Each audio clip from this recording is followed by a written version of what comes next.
Welcome to year channel SamZone। সবাই নিশ্চয়ই অনেক অনেক ভালো আছেন। চলুন আজকের ভিডিওতে একটি বাজেট স্মার্টফোন নিয়ে কথা বলা যাক, যেটাতে কিনা যথেষ্ট ভালো পরিমাণ ক্যামেরাও রয়েছে। মোবাইল ফোনটা লাস্ট এক সপ্তাহ ধরে আমি ব্যবহার করছি, আর কথা বলছিলাম এই স্মার্টফোনটি নিয়ে, Realme 5i। এই মোবাইল ফোন নিয়ে গত 1.5 মাস আগে বা 2 মাস আগে অলরেডি ভিডিও করেছিলাম, তারপরেও আজকে কেন এই ভিডিওটি নিয়ে আসলাম। 13,000 টাকা বাজেটে আসলে কি এটা কিনবেন নাকি কিনবেন না? সুতরাং আজকের ভিডিওতে আমি শেয়ার করছি আমার এক সপ্তাহ ব্যবহারের অভিজ্ঞতা এবং আপনাদের জন্য কিছু সাজেশন। আর আজকের রিভিউ ইউনিটটি আমাদেরকে দিয়েছে মোবাইল অ্যান্ড কম্পিউটার্স, যাদের শপ রয়েছে মিরপুর শপিং সেন্টারের 5 তলাতে। আপনারা চাইলে অবশ্যই তাদের শপ ভিজিট করতে পারেন। আমার ভিডিও ডেসক্রিপশনে তাদের শপের সমস্ত রকম ডিটেল দেওয়া থাকলো, সেখান থেকে অবশ্যই যোগাযোগ করে বর্তমান সময়ে এই স্মার্টফোনটি কালেক্ট করতে পারেন। এছাড়াও আরও অন্য গ্যাস আইটেমও তাদের কাছে অ্যাভেলেবল রয়েছে। চলুন শুরু করা যাক। পুরো ভিডিও জুড়ে আমি থাকছি স্যাম, আপনারা দেখছেন SamZone। যারা নতুন রয়েছেন সাবস্ক্রাইব করে আমাদের সাথেই থাকুন। প্রথমেই মোবাইল ফোনটার ডিজাইন আর বিল্ড কোয়ালিটি দিয়ে কথা বলা যাক। বিল্ড কোয়ালিটির কথাটা এই কারণেই প্রথমে নিয়ে আসলাম, কারণ রিয়েলমির এই বাজেটের ফোনগুলো নিয়ে আমাদের অনেকেরই টুকটাক একটু ইস্যু ছিল, বা অনেকেই কমেন্টস করেছেন যে বিল্ড কোয়ালিটি আর একটু ভালো হলে ভালো হতো। তো এই মোবাইল ফোনটা আমরা যদি ফ্রন্ট প্যানেলটি দেখি, সেখানে ডিসপ্লেকে প্রোটেকশন করছে কর্নিং গোরিলা গ্লাস 3। মোটামুটি মানের একটি প্রোটেকশন রয়েছে। অবশ্যই এর সাথে একটি গ্লাস প্রোটেক্টর ব্যবহার করা উচিত, এবং গ্লাস প্রোটেক্টর ইউজ করলে মোটামুটি বেশ ভালো প্রোটেকশন পেয়ে যাবেন। মোবাইল ফোনটার যে ব্যাক সাইডটা আপনারা দেখতে পাচ্ছেন, এই ব্যাক সাইডটা কিন্তু কোনো গ্লোসি না বা গ্রেডিয়েন্ট ফিনিশ ওরকম নয়। এখানে আমরা গ্রেডিয়েন্ট কালারের মতো একটা শিফটিং ঠিকই পাবো, তবে এটা কিন্তু একটা গ্রিপ রয়েছে উপরে, এবং আপনারা অবশ্যই এটার উপরে যদি ঘষা দেন তাহলে একটা সাউন্ড পাবেন ঠিক এরকম। এর কারণে বিষয়টা আমার কাছে ভালো লেগেছে, কারণ রিয়েলমির এই বাজেটের ফোন আগেও আমি 1-1.5 সপ্তাহ ব্যবহার করে দেখেছি, বা 2-3 দিনও। সেই অবস্থাতে যেটা দেখতাম, ওই রিভিউ পারপাস ইউজ করতে গিয়েও পিছনে দেখতাম বেশ কিছু স্ক্র্যাচ বসে যেত। তো ওই জিনিসটা আমার কাছে খুবই ইস্যু বলে মনে হয়েছে। কিন্তু এই স্মার্টফোনটা 1 সপ্তাহ ব্যবহার করে দেখলাম যে এখানে কোনো ধরনের ক্র্যাশ ট্র্যাশ পড়েনি। এর কারণটা হচ্ছে এর উপরে যে গ্রিপটা রয়েছে, এর পুরো বডিটা এমনিতেই ক্র্যাশ দিয়ে ভরা। তো সেই কারণে আসলে এর উপরে স্ক্র্যাচ পড়ার মতো কোনো আসলে সিস্টেম নেই, কারণ যেহেতু উপরে আমরা একটা গ্রিপ পেয়ে যাব, সুতরাং এইখানে কোনো ধরনের ক্র্যাশ বসার সম্ভাবনা নেই। তো এটা খুবই বুদ্ধিমানের মতো একটা কাজ করেছে। আর স্মার্টফোনের ব্যাক সাইডে আমরা পেয়ে যাবো ফিঙ্গারপ্রিন্ট সেন্সর, এবং এর ফিঙ্গারপ্রিন্ট সেন্সরের যে পজিশন সেটা আমার কাছে ঠিকঠাকই মনে হয়েছে। অর্থাৎ এর ফিঙ্গারপ্রিন্ট সেন্সরের পজিশন নিয়ে আমার কাছে কোনো ধরনের সমস্যা মনে হয়নি। একই সাথে ফিঙ্গারপ্রিন্টটাকে আমার এই বাজেট অনুযায়ী যথেষ্ট ফাস্ট এবং অ্যাকুরেট বলেই মনে হয়েছে। আর ব্যাক সাইড থেকে উপরে লেফট কর্নারে আমরা পেয়ে যাবো এর কোয়াড ক্যামেরা সেটআপ, যেখানে 4টি ক্যামেরা রয়েছে। এই হচ্ছে মোটামুটি এর ডিজাইন। তো এবার আসা যাক এর ডিসপ্লে সেকশনে। ডিসপ্লে থেকে আমরা কেমন কি রেজাল্ট পেতে পারি। ডিসপ্লে সেকশনে আপনারা অলরেডি সবাই হয়তো বা জানেন, এতে ব্যবহার করা হয়েছে একটি IPS প্যানেল, যেটা কিনা একটি HD+ রেজুলেশনের, অর্থাৎ ফুল HD+ নয়, 720p রেজুলেশনের ডিসপ্লে। তবে রেগুলার ইউজেসে বা আমরা নর্মালি যতটুকু দূরত্ব থেকে স্মার্টফোনগুলোকে ব্যবহার করে থাকি, সেইটুকু দূরত্ব থেকে যদি আপনি এই ডিসপ্লের দিকে তাকান বা কন্টেন্টগুলো উপভোগ করেন, তাহলে আপনার কাছে রেজুলেশনের ঘাটতি মনে হবে না। অর্থাৎ যেহেতু এখানে ফুল HD+ রেজুলেশন থাকছে না, সেই ক্ষেত্রে শার্পনেস কিছুটা কম থাকবে, এটাই স্বাভাবিক। কিন্তু নর্মালি দেখতে গেলে সেরকমটা আসলে লাগে না। ডিসপ্লের কালার যথেষ্ট ভালো রয়েছে, এবং মোটামুটি বেশ ভালো ভাইব্রেন্ট কালার দেয়, দেখতে অবশ্যই ভালো লাগবে। সাইড থেকে দেখলে যে অনেক সময় শিফটিং বা বিভিন্ন ধরনের কালার ফেড হয়ে যাওয়ার যে প্রবণতা থাকে, সেই জিনিসটা কম লক্ষ্য করেছি এই স্মার্টফোনটিতে। অবশ্যই বলা যায় এই বাজেট অনুযায়ী ওভারঅল কনফিগারেশনের সাথে কম্পেয়ার করে এই ডিসপ্লে কোয়ালিটি খারাপ নয়। তো ডিসপ্লে সেকশনের পরে অবশ্যই আসা যাক এর প্রসেসর সেকশনে। প্রসেসর থেকে আপনারা কেমন সাপোর্ট পাবেন, এর প্রসেসরটা বা কেমনই বা রয়েছে। যেহেতু 13,000 টাকা দিয়ে কিনতে যাচ্ছেন, অবশ্যই মোটামুটি একটা ভালো মানের প্রসেসরের দরকার। স্মার্টফোনটিতে আমরা পেয়ে যাবো কোয়ালকম স্ন্যাপড্রাগন 665 অক্টা-কোর প্রসেসর। এই প্রসেসরটি কেমন? এই প্রসেসরটি বর্তমান সময়ে এসে বলা যায় একটা মিডিয়াম লেভেলের প্রসেসর, কারণ বর্তমান সময়ে এমন একটা অবস্থা চলে এসেছে, এই বাজেট বা এর থেকে একটু বাড়ালে আপনি দেখতে পাবেন আর একটু ভালো মানের প্রসেসর হয়তো বা পেয়ে যাবেন। সেই ক্ষেত্রে এই প্রসেসরটাকে আমি মিডিয়াম বলতে পারি। একজন রেগুলার ইউজার হিসেবে যদি আপনি ব্যবহার করেন, অবশ্যই খুব ভালো মানের সাপোর্ট এর থেকে পেয়ে যাবেন। রেগুলার ইউজেসে কোনো ধরনের সমস্যা আপনাকে ফেলবে না। আমি যে 1 সপ্তাহ ব্যবহার করলাম, সেখানে আমরা সাধারণত যে ধরনের জিনিসগুলো ব্যবহার করে থাকি, ফেসবুক, ইউটিউব, ম্যাপস বা অন্যান্য যে অ্যাপ্লিকেশনগুলো রয়েছে, এই ধরনের অ্যাপ্লিকেশনগুলো ব্যবহার করতে গিয়ে আমাকে কোনো রকম সমস্যায় পড়তে হয় না। কোনো ধরনের ল্যাগের আমি দেখা পাইনি। এছাড়া মাল্টিটাস্কিং বলেন বা অন্যান্য কাজগুলোও বলেন, সবকিছুই খুব স্মুথলি আমি ব্যবহার করতে পেরেছি। তবে গেমিংয়ের বিষয়ে যদি আসি, একটু ভালো গেমিং বা বড় ধরনের গেমিং বা পাবজি, এই ধরনের গেমিংয়ের ক্ষেত্রে আপনি মিডিয়াম একটা সাপোর্ট পাবেন। আপনি এখান থেকে হেভি গেমিং বা ওই ধরনের কিছু আশা করতে পারেন না।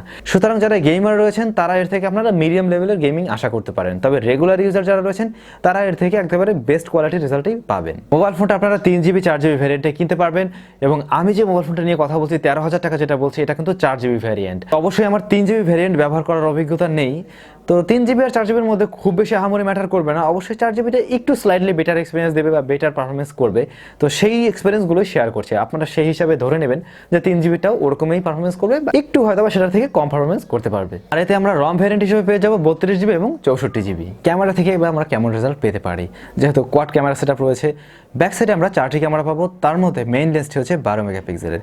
এর সাথে থাকছে একটি আলট্রা ওয়াইড লেন্স যেটা কিনা 8 মেগাপিক্সেলের, এবং 2 মেগাপিক্সেলের দুইটি লেন্স রয়েছে। একটি ব্যবহার হবে ডেপথ সেন্সরের জন্য, একটি ব্যবহার হবে ম্যাক্রো শুটার হিসাবে।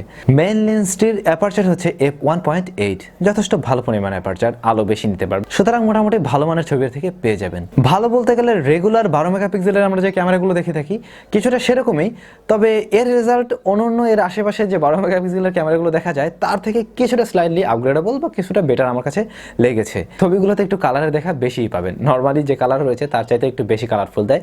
রিয়েলমির ম্যাক্সিমাম ফোনগুলোতে আমরা এই জিনিসটা খেয়াল করেছি, নর্মাল ছবির যে কালার তার চাইতে একটু কালারটা বাড়িয়ে দেয়। এটা অবশ্যই দেখতে খারাপ লাগে না, যথেষ্ট ভালোই লাগে। ছবির কোয়ালিটি অ্যাভারেজ বলা যায়, ডে লাইটে বেশ ভালো পারফরমেন্স করে, শার্পনেস ভালো রয়েছে, ডাইনামিক রেঞ্জও খারাপ নয়। ডাইনামিক রেঞ্জের ক্যালকুলেশনটা মোটামুটি ভালোভাবে এখানে করতে পেরেছে রিয়েলমি এই বাজেটে এসে, যথেষ্ট ভালোই বলবো আমি। আর এর শাটার স্পিডও খারাপ নয়, ডে লাইটে বেশ ভালো শাটার স্পিড কাজ করে, তবে লো লাইটের শাটার স্পিড অনেকটাই স্লো হয়ে যায়, এবং আপনি যদি ভালোভাবে স্টেডিভাবে না তুলতে পারেন ছবি থাকবে না, ঘোলা ঘোলা হয়ে যাবে, একই সাথে অনেকটা নয়েজও চলে আসবে।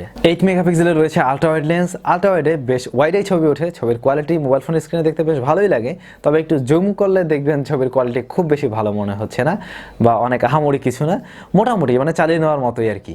এরপরে রয়েছে ডেপথ সেন্সর। ডেপথ সেন্সরের কাজ কি তা তো জানেনই, পোর্ট্রেট মোডের ছবি, পোর্ট্রেট মোড খারাপ নয়, পোর্ট্রেট মোড ভালোই রয়েছে, এসগুলোকে মোটামুটি ভালোভাবে রিডাকশন করতে পারে, তবে মাঝে মাঝে একটু উল্টাপাল্টা করে ফেলে, এটা খুব স্বাভাবিক।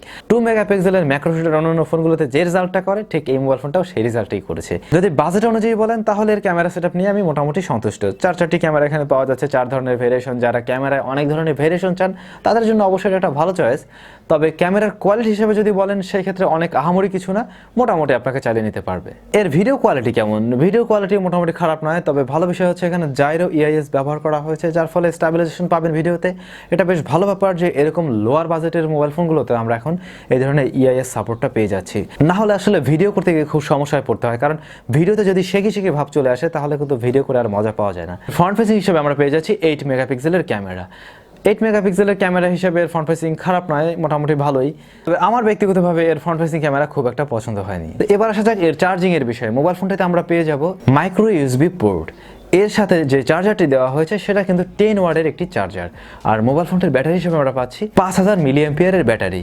তো এইখানের সেটআপটা একটু অগোছালো। প্রথমত ইউএসবি টাইপ সি পোর্ট দিলে ভালো হতো, তারপরে হচ্ছে এখানে যদি ফাস্ট চার্জিং এর আরেকটু ভালো ব্যবস্থা থাকতো তাহলে খুবই দুর্দান্ত হতো, কারণ মোবাইল ফোনটিতে যেহেতু একটা জায়ান্ট ব্যাটারি দেওয়া হয়েছে এটা চার্জ করতে কিন্তু অনেক সময় লেগে যায়। আমার রেগুলার ইউজেসের পরে চার্জ করতে গিয়ে আমি দেখলাম প্রায় 3 ঘন্টার মতো, বা 3 ঘন্টার একটু বেশি সময় অনেক সময় চার্জিং করতে লেগে যাচ্ছে, তো এটা একটু বেশি টাইমই মনে হচ্ছে। আর চার্জিং ব্যাকআপ হিসেবে কেমন পেয়ে যাবেন? যেহেতু আমার আসলে 2টা স্মার্টফোন ছিল, সেই ক্ষেত্রে আমি যে অনেক আহামরি এটাকে ব্যবহার করেছি সেরকমটাও নয়, সেই হিসেবে বলতে পারি আমি একদিন খুব ভালোভাবে এটা দিয়ে ব্যবহার করতেই পারবেন। আপনি যদি হেভি ইউজার হয়ে থাকেন তাহলে 5000 মিলিঅ্যাম্পিয়ার আপনাকে একদিন চালিয়ে নিতে পারবে। এই ছিল মোবাইল ফোনটার বিষয়বস্তু, কি কি ছিল সেগুলোর সাথে সাথে আমার ইউজার এক্সপিরিয়েন্স আপনাদের কাছে শেয়ার করলাম। তো এবার যদি ওভারঅল এই স্মার্টফোনটা নিয়ে বলতে বলেন তাহলে আমি বলবো এই 7 দিন ব্যবহার করার পরে এই স্মার্টফোনটা আমি আসলে কাদের জন্য সাজেস্ট করতে পারি এবং কাদেরকে নিষেধ করতে পারি। সাজেস্ট করতে পারি তাদেরকেই যাদের আসলে ডিসপ্লের ক্ষেত্রে এইচডি প্লাস রেজোলিউশন নিয়ে কোনো ধরনের সমস্যা নাই, তারা অবশ্যই স্মার্টফোনটা প্রথমত চুজ করতে পারেন। এরপরে যাদের ক্যামেরার অনেকগুলো ভেরিয়েশন দরকার, অর্থাৎ অল্প টাকা বাজেটে আপনি অনেকগুলো ক্যামেরা চাচ্ছেন, 4টি ক্যামেরা থাকতে হবে, তাদের জন্য অবশ্যই এটা একটা ভালো প্যাকেজ এবং ভালো মানের ব্যাটারি ব্যাকআপ আর প্রসেসর সেকশন থেকে আপনি মোটামুটি একটা ভালো লেভেলের এক্সপিরিয়েন্স নিতে চাচ্ছেন, অর্থাৎ রেগুলার ইউজার আপনি, সেই ক্ষেত্রে এটা আপনার জন্য একটা বেশ ভালো মানের মোবাইল ফোন। এবার আসা যাক কারা এই মোবাইল ফোনটা কিনবেন না। প্রথমত আপনার যদি ডিসপ্লে সেকশন নিয়ে কোনো ধরনের ইস্যু থাকে, অর্থাৎ আপনার ফুল এইচডি প্লাস রেজোলিউশনের ডিসপ্লে লাগবে, তারা অবশ্যই এই স্মার্টফোনটার দিকে যাবেন না। এরপরে ক্যামেরাতে যাদের 48 মেগাপিক্সেল লাগবে অথবা অনেক ভালো মানের ক্যামেরাই দরকার, তাদের জন্য এই স্মার্টফোনটা অবশ্যই নয়। এরপরে যারা একটু ফাস্ট চার্জিং চাচ্ছেন, ইউএসবি টাইপ সি পোর্ট চাচ্ছেন, তাদের জন্য এই স্মার্টফোনটি নয়। যারা গেমার রয়েছেন, 14-15 হাজার টাকা বাজেটের মধ্যে আপনার একটা মোবাইল ফোন দরকার যেটাতে কিনা ভালো গেমিং দেবে, তাদের জন্য এই স্মার্টফোনটি নয়। এবার আপনারা নিশ্চয়ই বুঝতে পারছেন কারা এই স্মার্টফোনটি কিনবেন।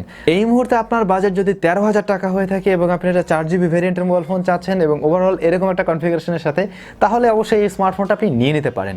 বর্তমান সময়ে Wintel mobile and computer city available রয়েছে, আপনারা চাইলে অবশ্যই সেখান থেকে কিনতে পারেন এবং আমার রেফারেন্স ইউজ করার মাধ্যমে অবশ্যই আরও কিছুটা ডিসকাউন্ট পেয়ে যাবেন। তো এই স্মার্টফোনটি কাদের ভালো লাগলো এবং কাদের ভালো লাগলো না, একই সাথে কারা ব্যবহার করছেন, তারা অবশ্যই কমেন্ট সেকশনে জানাবেন।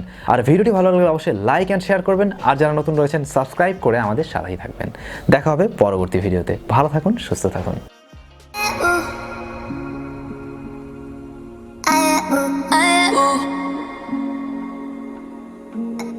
Ooh.